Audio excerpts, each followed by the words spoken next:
صلوا على هذا النبي الهاشمي المطلبي أحمد زكي النسبي من وصفه في الكتب. صلوا على هذا النبي الهاشمي المطلبي أحمد زكي النسبي من وصفه. بسم الله الرحمن الرحيم. الحمد لله رب العالمين، والصلاة والسلام على سيدنا محمد وعلى آله وصحبه أجمعين. اللهم لا سهل إلا ما جعلته سهلا، وأنت تجعل الحزن إذا شئت سهلا. سبحانك لا علم لنا إلا ما علمتنا إنك أنت العليم الحكيم. السلام عليكم ورحمة الله وبركاته. Bon Ramadan. Très heureux de vous rencontrer en cette journée bénie du mois de Ramadan, qui est cité dans le Coran et lié au Coran. Allah subhanahu wa ta'ala, dans le Saint-Coran, il dit « Shahru Ramadan alladhi unzila fihi al-Qur'an » le mois de Ramadan pendant lequel est descendu le Coran.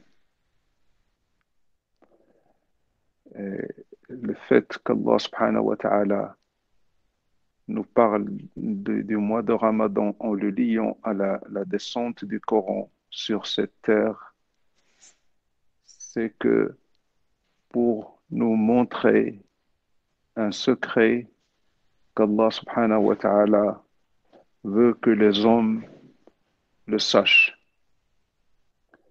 Le mois de Ramadan est un mois sacré par la descente du Coran. Et celui qui a tiré le Coran vers la terre est celui qui a cette capacité de faire descendre cette énorme lumière qui est la lumière du Coran sur la terre. C'est le cœur de Sayyidina Muhammad sallallahu alayhi wa sallam. Donc c'est un mois sacré par le Coran. Et le Coran est descendu, mais c'est le cœur de Sayyidina Nabi sallallahu alayhi wa sallam qui l'a tiré, qui a attiré et qui était capable de recevoir la lumière de l'ange Gabriel et la lumière du Coran. Donc celui qui a rendu sacré ce mois, c'est le Coran, oui, mais dans la vérité, c'est le cœur de Sayyidina Nabi sallallahu alayhi wa sallam qui a rendu sacré ce mois. La purification et le degré de purification du cœur de Sayyidina Nabi sallallahu alayhi wa sallam a rendu ce mois sacré. Parce que Sayyidina Nabi sallallahu alayhi wa sallam, avant la révélation, il prenait beaucoup de temps à méditer dans la grotte de Hira, dans la caverne de Hira, qui est une grotte retirée dans une montagne où il n'y a rien, absolument rien. Parce qu'il faut savoir que la nature de la Mecque est une nature très aride, où il n'y a ni eau ni verdure. Donc dans cette montagne, pour les personnes qui ont déjà eu l'occasion de la visiter, c'est un paysage qui est très aride, où il n'y a rien qui peut faire plaisir à l'âme humaine, ni eau, ni verdure. Et Sayyidina Nabi sallallahu alayhi wa sallam s'armait de quelques dattes et d'un peu d'eau et allait et restait des nuits entières dans cette grotte pour méditer et faire le dhikr d'Allah subhanahu wa ta'ala. Et quand le cœur de Sayyidina Nabi sallallahu alayhi wa sallam a atteint un degré de purification nécessaire, Allah subhanahu wa ta'ala, il a descendu le Coran pendant ce mois et cette nuit sacrée qui est la nuit du 27. Et Allah subhanahu wa ta'ala nous a honorés par le Coran et nous a honorés surtout par Sayyidina Muhammad sallallahu alayhi wa sallam. Et quand Allah subhanahu wa ta'ala dans le Coran nous dit que ce mois, c'est un mois de descente du Coran, la rencontre du ciel et de la terre, même, c'est même pas une rencontre, c'est le ciel qui a rendu visite à la terre parce que sur cette terre, il y avait le cœur pur de Sayyidina Nabi sallallahu alayhi wa sallam. Pur, on appelle un cœur pur, un cœur qui s'est détaché de tout, absolument tout. Parce que on a, on a l'idée dans la tête que l'islam, c'est un ensemble de règles et de permis et d'interdits, de halal et de haram. Mais dans la vérité, c'est pas ça. L'islam, le vrai islam, c'est se détacher de tout, même du halal. S'éloigner de tout, même du halal, le halal qui peut nous distraire d'Allah subhanahu wa ta'ala. Et c'est pour ça que pendant le mois de Ramadan, pendant sa journée, les choses licites, les choses qu'on pouvait faire pendant toute l'année, boire un peu d'eau, par exemple, ça devient pendant la journée de Ramadan quelque chose de haram. L'eau, l'eau, un petit peu d'eau, un verre d'eau, qu'est-ce que ça peut nous faire? Pourquoi on ne le boit pas? Ben, c'est une indication d'Allah subhanahu wa ta'ala que même le halal, le permis, il devient haram s'il t'éloigne d'Allah subhanahu wa ta'ala. Donc c'est un mois de jeûne, c'est un mois d'abstinence de tout ce qui peut nous distraire d'Allah subhanahu wa ta'ala. Un mois de dhikr, de s'éloigner de tout pour préparer le cœur à recevoir la lumière de Sayyidina Jibril la nuit du 27. Le jeûne, au fait, n'est pas seulement s'abstenir de manger et de boire. Ça, c'est une image très caricaturale et très réductrice de ce mois sacré. Ce mois sacré, il est fait pour nous orienter vers Allah. Allah subhanahu wa ta'ala est un, wahid, ahad. Allah subhanahu wa ta'ala est un, il ne peut accepter qu'un cœur qui est un, dans lequel il n'y a rien. Allah subhanahu wa ta'ala n'accepte pas le cœur qui est attaché à autre que lui. Allah subhanahu wa ta'ala, il veut le cœur pur, ça veut dire un cœur entièrement orienté vers lui. Et on ne peut pas connaître Allah avec un cœur attaché à plusieurs choses. Et pour ça, il faut un cheminement, il faut une école, il faut un professeur, il faut un guide pour nous apprendre à nous détacher de tout.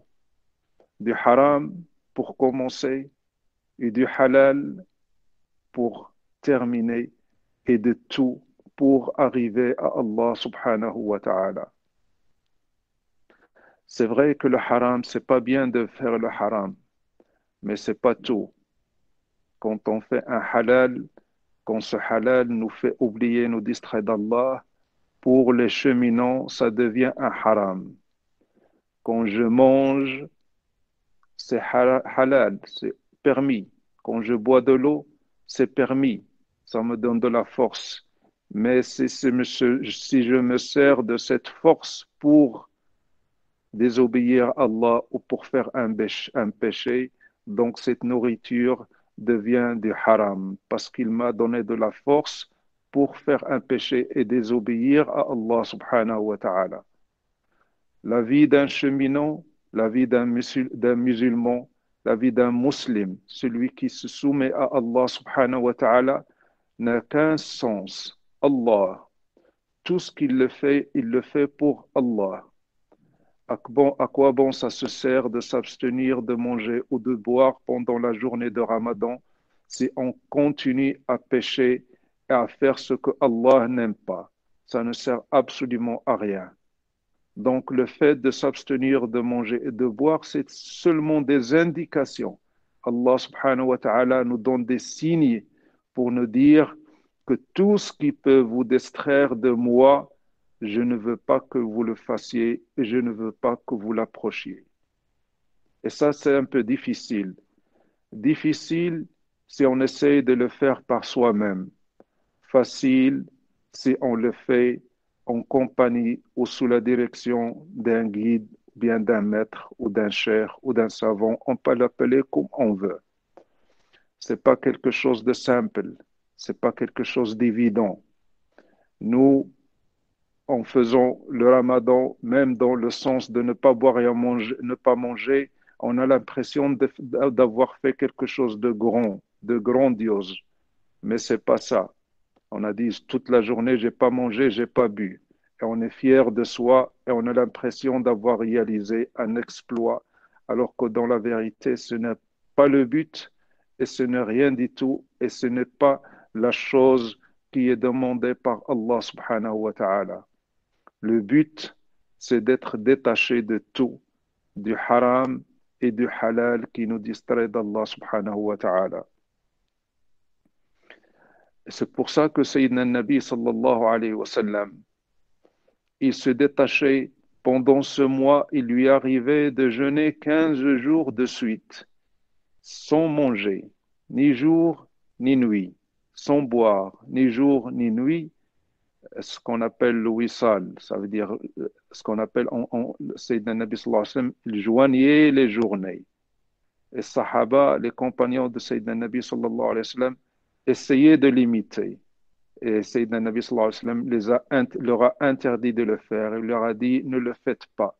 Vous n'êtes pas comme moi. Vous n'avez pas le même état que moi. Moi, je passe mes nuits chez Allah. C'est lui qui me nourrit et c'est lui qui me donne à boire. Donc, c'est une autre dimension. Le détachement de Sayyidina Nabi sallallahu alayhi wa sallam, personne ne peut l'atteindre. Donc, ce détachement et orienter toute sa volonté et sa force vers Allah subhanahu wa ta'ala, ce mois est très propice pour le faire parce qu'il y a une assistance divine. Allah subhanahu wa ta'ala élimine pendant ce mois les shayatines, les diables, une catégorie de diables de moi que Allah subhanahu wa ta'ala élimine pendant ce mois. Ça veut dire que Allah subhanahu wa ta'ala nous donne un coup de pouce, nous donne un coup de main pour faire aboutir ce mois, pour réaliser pendant ce mois ce qui doit être réalisé, le détachement complet de tout et l'orientation de notre cœur et notre tout vers Allah subhanahu wa ta'ala. Donc Allah subhanahu wa ta'ala veut que pendant ce mois, on réalise à notre dimension ce qu'a réalisé Sayyidina Nabi sallallahu alayhi wa sallam. Il veut, Allah subhanahu wa ta'ala, pour nous, la même chose que Sayyidina Nabi sallallahu alayhi wa sallam, mais à notre niveau. On ne peut pas faire comme Sayyidina Nabi sallallahu alayhi wa sallam, mais à notre niveau. Se détacher de tout. Et là est la question, comment faire? Comment faire pour se détacher de tout? Comment faire pour se détacher des choses qui nous sont indispensables, qui nous sont nécessaires, qui nous apportent un plaisir à cette vie? Se détacher de manger, de boire, se détacher de sa femme, de son mari, de ses enfants, ne pas continuer à être obstiné par nos proches, nos bien-aimés soi-disant, notre famille, nos soucis quotidiens, être tout le temps dérangé, attiré et dispersé dans les occupations qui nous font oublier d'Allah subhanahu wa ta'ala. Et sachez, mes frères et sœurs, que plus le cœur est dispersé, plus il est éloigné d'Allah subhanahu wa ta'ala. Plus le cœur est attiré à droite et à gauche par les soucis quotidiens, plus il est éloigné d'Allah subhanahu wa ta'ala. C'est pour ça qu'il y a le cheminement, ce qu'on appelle le cheminement. Cheminer vers la purification du cœur, c'est-à-dire cheminer pour éliminer toutes les choses qui disperse notre force et notre énergie pour orienter le tout vers Allah subhanahu wa ta'ala.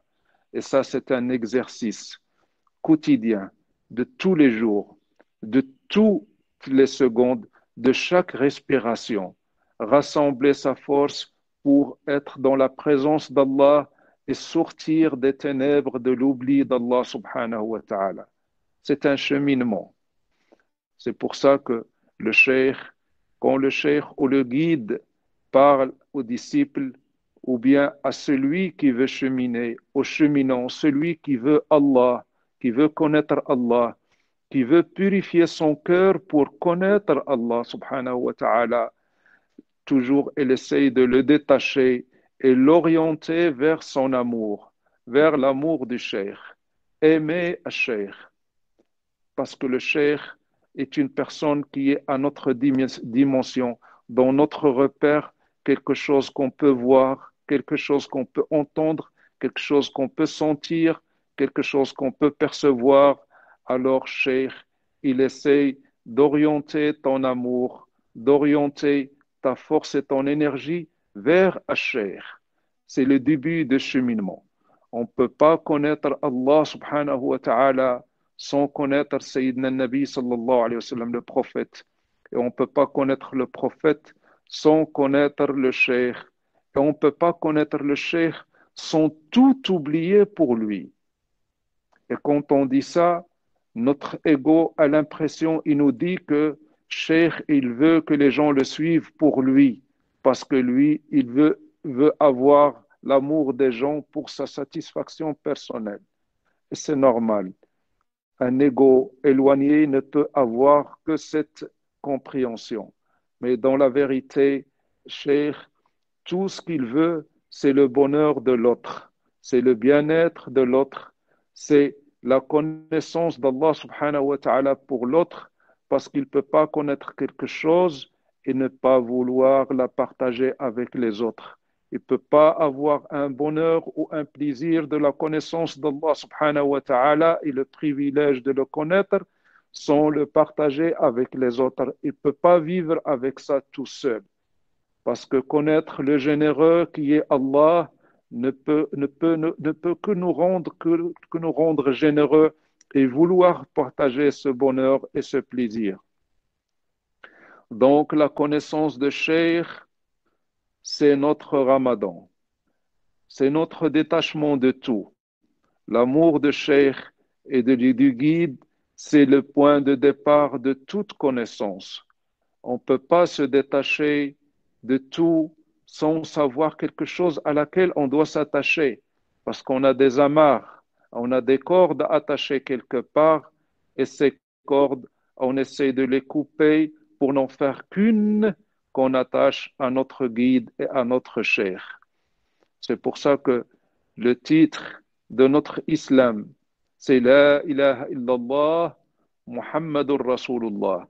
Il n'y a de divinité que Allah, mais à côté de cette divinité, Allah subhanahu wa ta'ala nous a demandé de dire Muhammad Rasulullah, Muhammad est le messager d'Allah. Ça veut dire qu'on ne peut pas connaître Allah ni le message d'Allah sans connaître le messager d'Allah subhanahu wa ta'ala. Donc l'unicité d'Allah n'est atteignable que par le biais de Sayyidina, le messager Sayyidina Muhammad sallallahu alayhi wa sallam. C'est un chemin qui est ainsi fait, qui est ainsi érigé par Allah subhanahu wa ta'ala, connaître les sages, connaître les saints, connaître les hommes d'Allah subhanahu wa ta'ala pour qu'ils nous guident vers la connaissance d'Allah subhanahu wa ta'ala. Donc, quand on connaît un cheikh et quand on s'attache à cheikh, ça c'est un ramadan. Puisque ramadan nous demande de nous détacher de tout, alors quand on s'attache à cheikh et qu'on essaie de se détacher de tout, le cheikh devient notre ramadan et devient notre prière. Parce que Allah subhanahu wa ta'ala, quand il nous demande et nous ordonne des adorations, toutes les adorations n'ont qu'un seul but, se détacher de tout pour Allah. C'est le seul but de toute adoration, pas seulement de Ramadan ou bien du jeûne. Même par exemple quand tu fais la prière et quand tu te mets debout devant Allah et tu dis Allahu Akbar. Tu dis Allahu Akbar quand tu lèves la main et tu pousses la main vers le bas, c'est comme tu essayes de pousser tout ce qui te dérange et te distrait d'Allah vers la terre. Parce que tout ce qui dérange le cœur et distrait le cœur, c'est le matériel, c'est cette terre matérielle. Donc on dit Allahu Akbar et on essaie de tout repousser. Et quand on fait la prière, on n'a même pas le droit de tourner la tête à droite et à gauche. Ce qui est un geste dans le fait, qui est un geste qui est anodin. Je tourne la tête, je peux voir quelque chose. Non, c'est pas permis. C'est pas permis. Tu tournes la tête, ça veut dire que tu tournes la tête et le visage de ton cœur d'Allah subhanahu wa ta'ala. Tu veux pas rester concentré, orienté vers la Qibla, mais la Qibla, dans la vérité, c'est Allah, c'est pas la Mecque, c'est Allah. Donc, quand tu fais le geste avec la tête, ce geste-là montre que le cœur est distrait d'Allah. Donc, Allah subhanahu wa ta'ala peut rajouter ta prière pour le simple fait d'avoir fait un geste, d'avoir tourné la tête. Et il est cité dans un hadith de Sayyidina Nabi sallallahu alayhi wa sallam qu'Allah subhanahu wa ta'ala, quand un serviteur fait la prière et tourne la tête pour voir quelque chose, Allah subhanahu wa ta'ala lui dit: ô mon serviteur, où est-ce que tu tournes ta tête? Je suis meilleur de cette chose.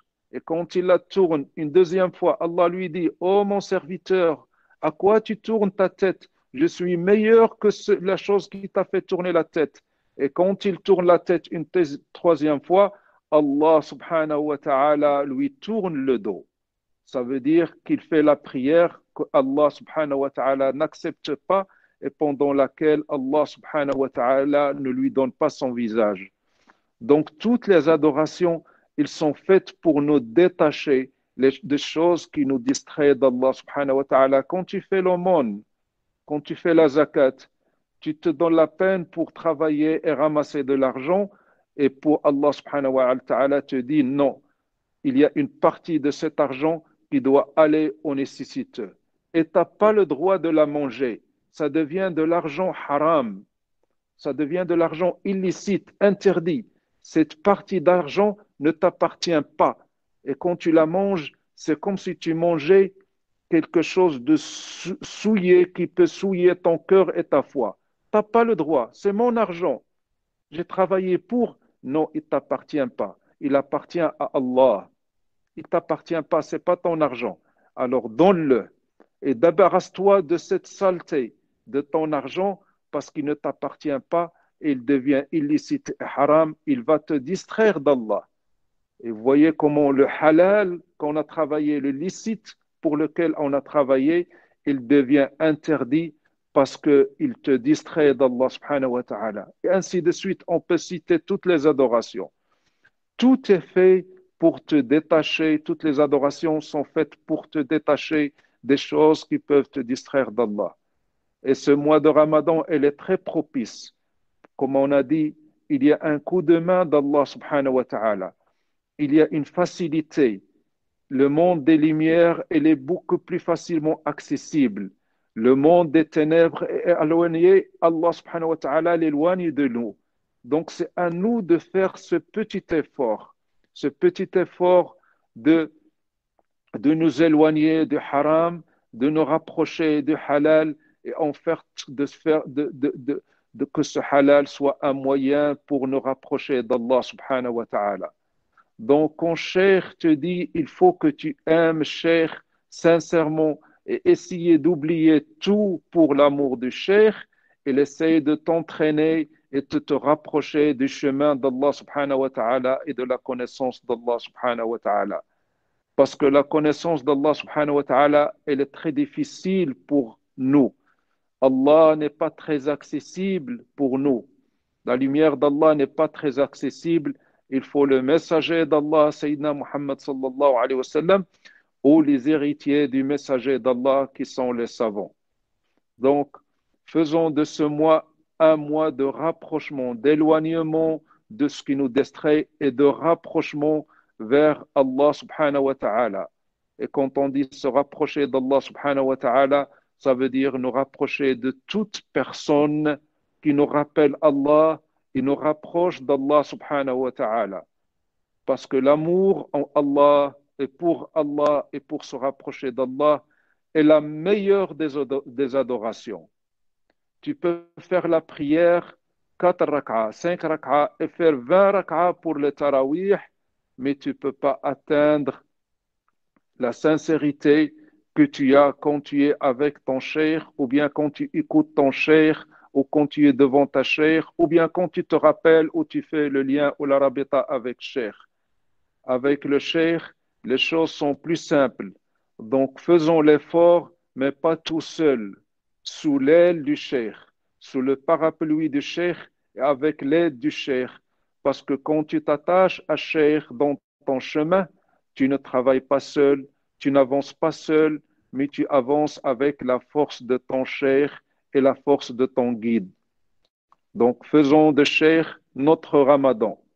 C'est pour ça que Sayyidina Ibn al-Farid radiyallahu anhu, dans un poème, il dit Antum furudi wa nafli. Il dit vous êtes mes actes, tous mes actes d'adoration, les actes obligatoires et les actes surrogatoires. Je ne sais plus prononcer le terme. Vous êtes mes actes. Ça veut dire il parle d'Allah subhanahu wa ta'ala, il parle à son cheikh ou bien à l'homme qui le guide vers Allah en lui disant que c'est toi mon adoration, c'est toi ma prière, c'est toi mon jeûne. Parce que avec toi, j'ai les sensations, avec toi, j'atteins les buts que je devrais atteindre avec la prière. C'est pour ça que Sayyidina l'imam Shafi'i, une fois, il donnait une leçon, un grand savant qui donnait une leçon et les disciples étaient devant lui, ses élèves étaient devant lui, et puis il y a eu l'appel à la prière. Allahu Akbar, ça veut dire que c'est la prière, par exemple, du Maghreb. Et le cheikh, en donnant la leçon, quand il a entendu l'appel de la prière, il leur a dit, l'appel à la prière et la prière n'est pas plus importante que le savoir que vous êtes en train d'apprendre, mais on est obligé de prier parce que Allah subhanahu wa ta'ala, il a dit que la prière, elle est régulée par le temps, elle est rythmée par un temps précis, donc on doit laisser la science pour aller faire la prière. Sinon, on n'aurait pas abandonné la science qu'on est en train d'apprendre, et quand il a dit ça, ça veut dire qu'on n'aurait pas abandonné notre assise avec notre cheikh pour la prière, mais on va l'abandonner parce que Allah subhanahu wa ta'ala nous a obligés, il nous a prescrit la prière pendant un temps précis. Donc, toutes les prières et les adorations, ils sont rien sans la science qui les érige, sans la science qui nous la fasse comprendre. Et quand on dit science, on dit enseignant. Quand on dit science et quand on dit école et quand on dit cheminement, on parle automatiquement d'un guide et d'un savant et d'un enseignant qui nous donne cette science. Donc, le ramadan, on va le faire, Inch'Allah, mais on ne va pas le faire seul. On va le faire avec notre cheikh, avec notre guide. Le ramadan, il est difficile pour nous. Et le ramadan ne nous permet pas d'atteindre les objectifs tracés par Allah subhanahu wa ta'ala, mais avec notre cheikh et sous l'aile de notre cheikh, on peut atteindre le but que Allah subhanahu wa ta'ala veut pour nous. Faisons de ce mois de Ramadan le mois pour Allah. Faisons de ce mois Ramadan le mois de la compagnie du cheikh. Faisons de ce mois de Ramadan le mois de l'adoration d'Allah subhanahu wa ta'ala, mais derrière notre cheikh. Alors, on a demandé une fois à un savant qui était dans une mosquée en train de faire des rak'ah, des nafilas, des rak'ah surérogatoires, je me rappelle plus du terme.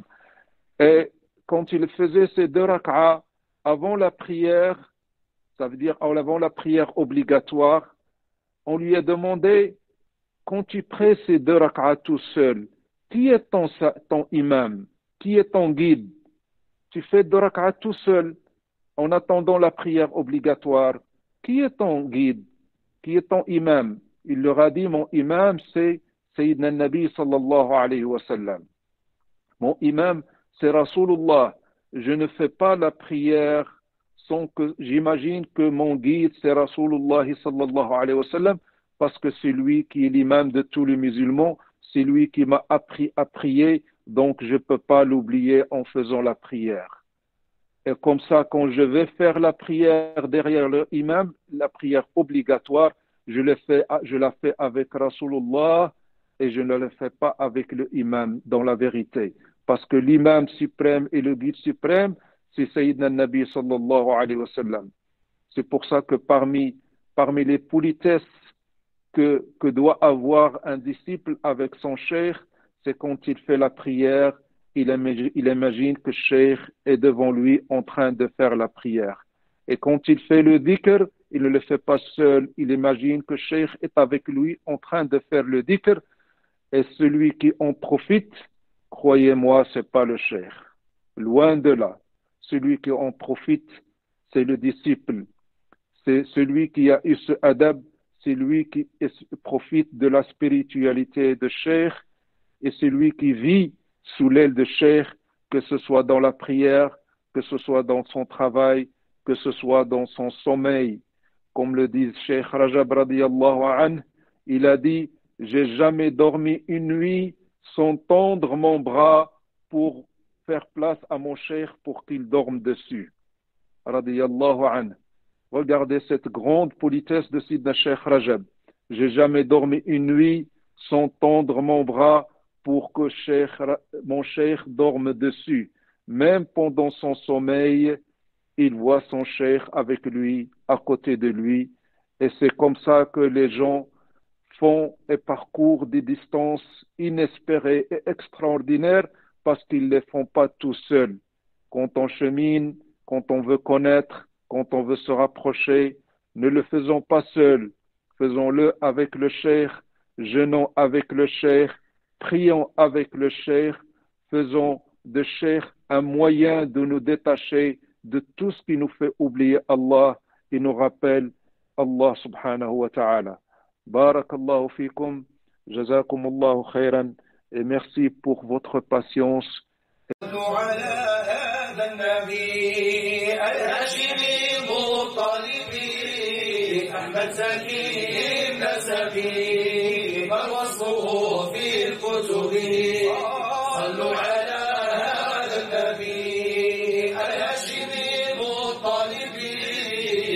زكي النسبي